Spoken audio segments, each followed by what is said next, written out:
Some of the most damaging relationships are the hardest ones to explain, and they don't have to look extreme in order to be deeply harmful. Welcome to the Covert Narcissism podcast, where we make sense of what never quite made sense. If you've been listening for a while, you may already understand what's happening in your relationship. You can see the patterns, you can name the behaviors, but maybe you still feel stuck in the same cycle. This is where coaching comes in. It's not about learning more, it's about having the support to finally apply what you already know and begin moving forward. You need a coach. If you're ready for that next step, I invite you to join me in my coaching program. You can learn more about it at covertnarcissism.com. I want to show you two relationships today, and both on the surface look like love stories. Both end with a rescue, a transformation, a happy ending set to music. And both, underneath that, are almost perfect case studies in how narcissistic control actually works. And they are both from opposite ends of that spectrum. The first is loud, rage that you see coming, imprisonment, an explosion, a moment you could point to and say, that's where things went wrong. But the second is quiet.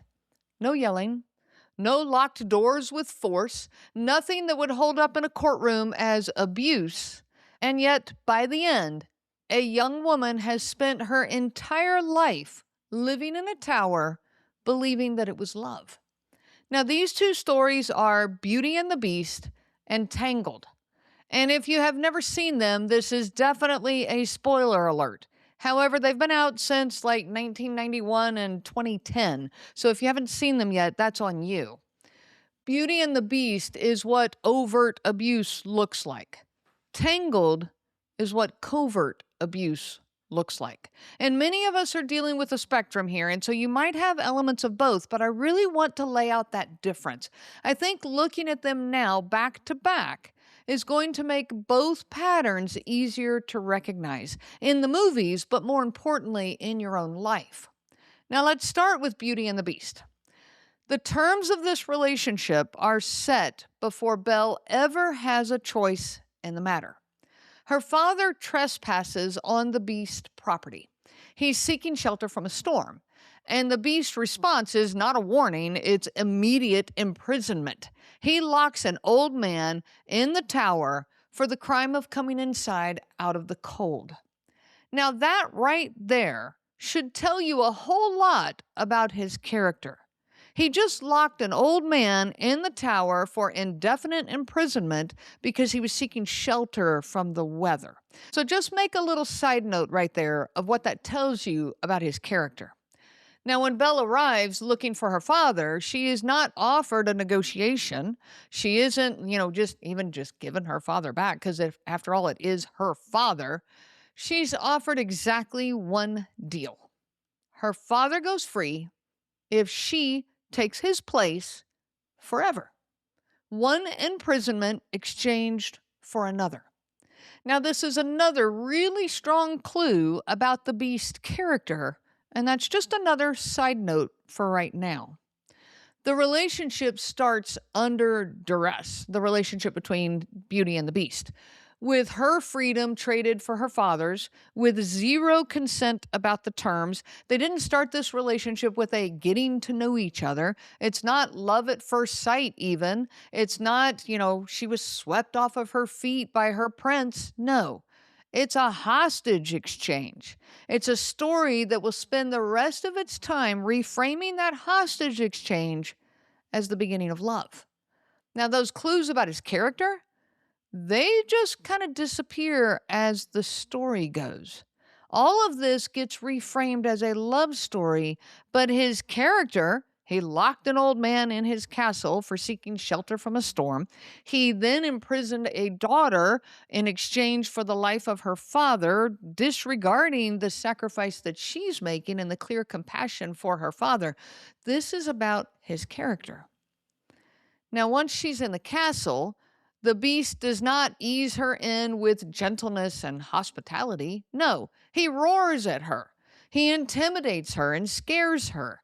He forbids her from the West Wing with no explanation, just a flat prohibition that's enforced with rage the moment she gets close to it. When she does wander in there and touches something of his, he explodes badly enough that she flees into the night alone in a snowstorm rather than stay in the safety of the castle.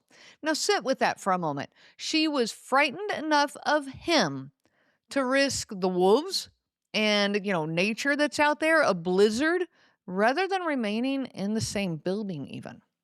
This is a person who is recognizing on some level that she was not safe there. It's the same eggshell walking that so many of us describe. Rules that were never explained, only enforced. And enforced with a temper that made asking questions impossible. She couldn't have a conversation with him about the West Wing. He just raged at her.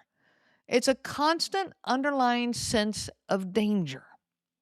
Now, here's the turn in the movie that does the most psychological damage. Right after that explosion, Belle has run out into the woods and the wolves attack her. Well, the beast follows and actually fights them off. He protects her. And of course, he gets injured in the process. The story treats this as when Belle starts to fall in love with him. She softens towards him. She feels grateful that he protected her. She feels sympathy now towards his wounds. But look at the sequence. He created the danger. His rage is why she was out there alone. But then he became the hero who saved her from a threat that existed because of him. Don't forget that part. That's trauma bonding in its purest form. The source of fear and the source of safety are the same person. The nervous system doesn't know what to do with that. It doesn't file that as this person is dangerous. It files it as relief. Relief from the fear. Now, the fear they created, but relief from the fear. Gratitude, even tenderness. That relief gets misfiled as love every blessed time. This is a cycle that plays out over and over in a narcissistic relationship. After that night in the woods with the wolves, the beast starts showing her glimpses of kindness, table manners, a library, real vulnerability. Now, mind you, it's still intermingled with his rage. But this is where a lot of people, not just fairy tales, make this same mistake. They read that kindness in isolated moments as proof that the whole pattern has changed. And maybe in a movie, it did. Writing that into the script, after all, is pretty easy. But real change is not so easy. The behavior doesn't fundamentally change. His character of being willing to lock the dad in the castle to begin with doesn't just disappear. He simply started being kind sometimes in between moments where he was still the same person capable of that West Wing rage. The kindness didn't replace the volatility. It coexisted with it. That's the mask and the crown, like I've described in a few episodes. The library and the dancing are the mask. They are genuinely compelling. It's when they show up as the person we so badly want them to be. But the crown, the harshness, what shows up under stress, is still someone who had imprisoned a stranger and screamed a young woman into a blizzard.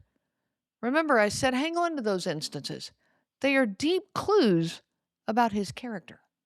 The story asks us to believe that the mask replaced the crown. But in real relationships, it usually just gets better at hiding it. Belle stays because she's smart, kind, and observant. Not despite those qualities, but because of them. Not because she's stupid or broken. She's not wrong that something real exists underneath that anger. She's not wrong there. But that's what makes this so disorienting. It isn't failure to see the truth, it's the presence of the two truths at once. He really was capable of gentleness. He really was also capable of rage. Her mistake, the same one that so many of my clients describe, was believing that the gentle version was the true one and the frightening version was some separate malfunction. But we need to understand that both were simply him. Both sides coexisted, and both sides must be taken into consideration. Add one more element to this story before we go on, and that's the real isolation, a castle far from anyone she knew. Whether you were isolated by physical distance or emotional distance, the impact of that isolation is the same. Now you have the exact conditions that keep someone locked into a dynamic, a toxic dynamic, long after they see it, but they don't have a way out.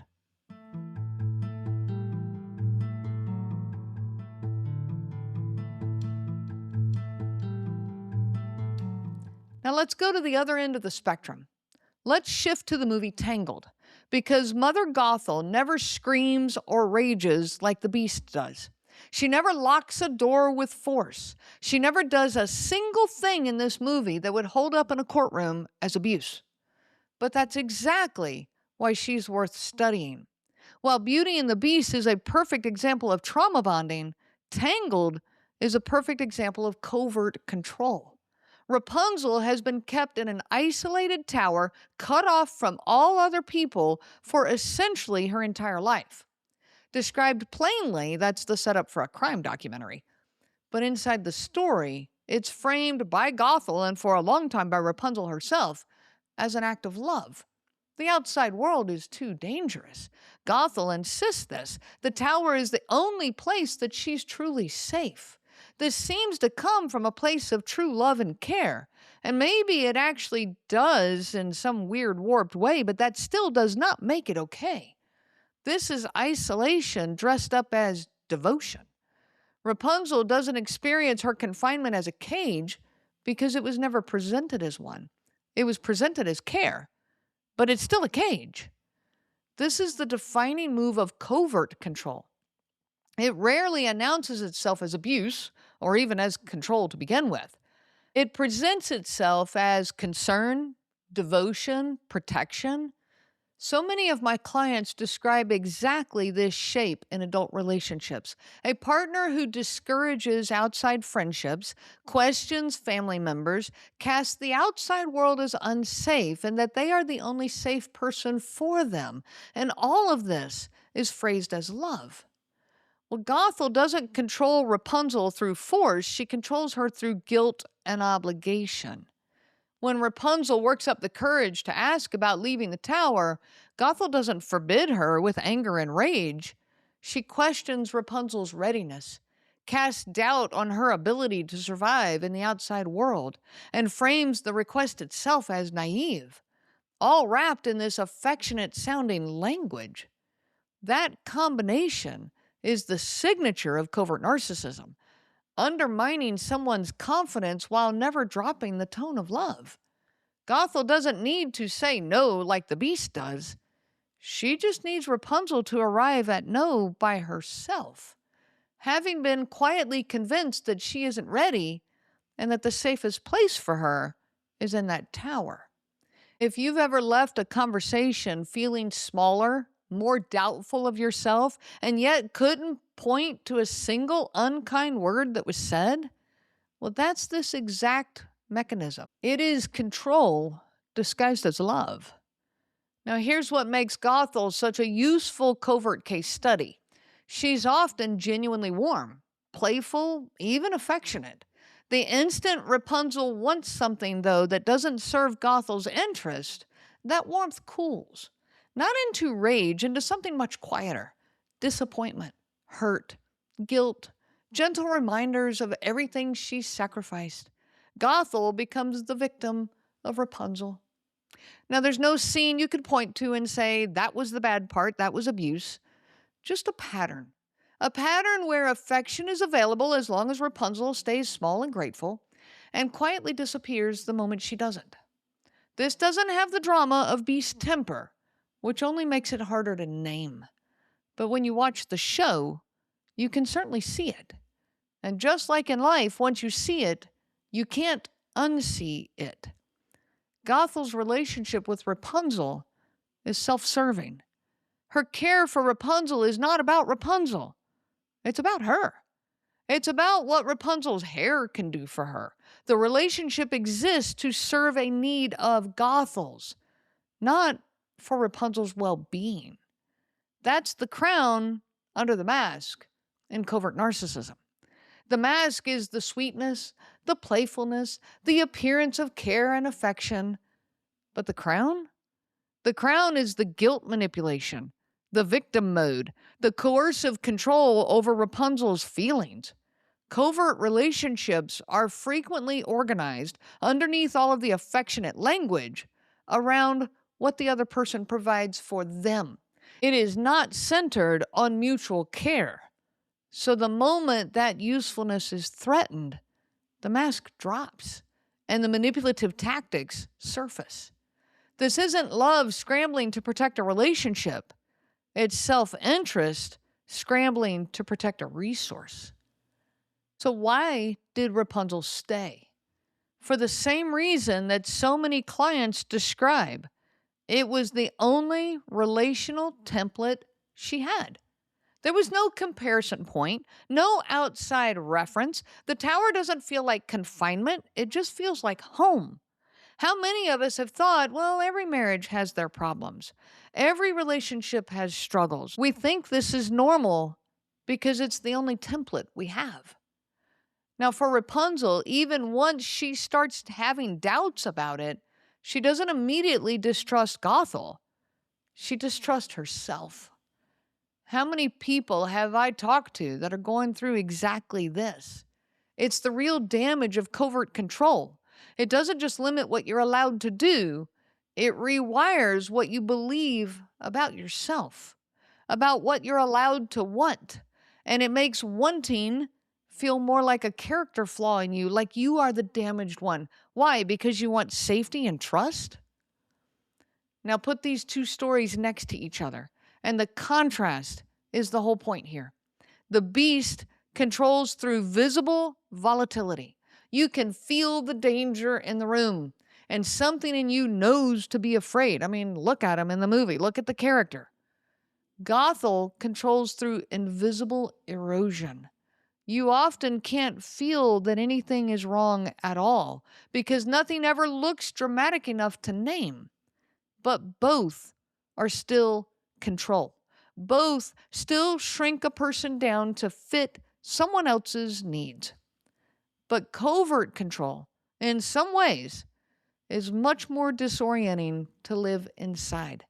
There's no clear villain. There's no clear moment that you can point to. With the beast, Belle at least has a memory of real fear to reference. With Gothel, Rapunzel has decades of a smiling face, a familiar song, and no single moment that she can point to and say, that right there was the problem. That's exactly why covert narcissism is often harder to name. It's harder to explain to other people, and it's harder to leave. But the damage runs just as deep. I do want to point out something here. With the beast, at first, Belle was afraid to leave because of her fear of him. This is often the case with more overt abuse. However, once the gentleness showed up, this started to shift. Intermittent reinforcement are those glimpses of genuineness and vulnerability that intermingle with the rage and harshness. Now, once trauma bonding has taken hold, the victim is no longer staying out of fear. They are staying out of that same sense of obligation that Rapunzel was staying from. Like it's their duty to help this person because no one else can understand them. No one else can help them. This happens in the movie when Belle is now defending the beast to the townspeople. And of course, this story is framed as a happy ever after. We don't get to see how life goes for them. How was their relationship behind closed doors after a few years? or maybe even a few decades. This is just a feel-good ending. If you've ever loved someone who scared you sometimes and soothed you other times, you now know that that's a trauma bond, not proof of a special love that requires special patience. No, it's a trauma bond and a never-ending cycle. If you've ever felt loved by someone and small around them at the same time, if you've ever been discouraged from something not through a direct no, but through doubt that someone quietly planted in you, you now know that that's covert control, not a character flaw in you for wanting more or a weakness of not being capable. No, that is covert control. Real character is not measured by the best 5 minutes after the worst 30, or by the best 1 day after the worst month. It isn't measured by how warm someone can sound while quietly keeping you small. It's measured by consistency, by how someone treats you when there's no crisis to recover from, or by whether they can celebrate your happiness, genuine happiness, instead of making it about their disappointment. You don't have to keep waiting for someone's library and roses version to become their permanent character. And you don't have to keep mistaking a warm tower for safety. No matter which type of control you are facing, you are allowed to want a version of love that does not require you to survive their beast mode, or require you to shrink yourself to keep them comfortable. Genuine love does not come from a place of controlling the other person, period. Some of the stories we grew up watching did not help us to understand this. Whether you are facing a romantic relationship or a family relationship, coercive control is damaging. It is time to take care of you. Prioritize you and your needs. That's not selfishness. That's not being mean. You are allowed to care for you just like everyone else on this planet is allowed to care for them. I wish you so much peace on your journey of healing. If you've been listening for a while, you may already understand what's happening in your relationship. You can see the patterns, you can name the behaviors, but maybe you still feel stuck in the same cycle. This is where coaching comes in. It's not about learning more. It's about having the support to finally apply what you already know and begin to move forward. If you're ready for that next step, I invite you to join me in my coaching program. You can learn more about it at covertnarcissism.com. Your story matters, and you deserve to be heard without judgment. Check out my coaching services at my website, again, covertnarcissism.com. And don't forget to subscribe, to thumbs up, to follow, to like this podcast so that you can get more empowering episodes like this one, and to help us continue spreading the word so that our community can continue to grow. I wish you so much peace on your journey of healing. The information provided by Renee Swanson, Covert Narcissism Podcast, and CNG Life Coaching is for educational purposes only and is not to be used for diagnosis purposes and not intended to be a substitute for clinical care. Please consult a healthcare provider for guidance specific to your case. This material discusses narcissism in general. Renee shares stories from her personal experience as well as from those she has talked with for several years. Her material does not claim that any specific person has narcissism and should not be used to refer to any specific person as having narcissism. Permission is not granted to link to or repost this material to support any allegation or support a claim that any specific person is a narcissist. That would be an unauthorized misuse of this material and information provided. If you like the show, please take a moment to rate, review, and subscribe. It really does help the show to grow. Thank you for listening.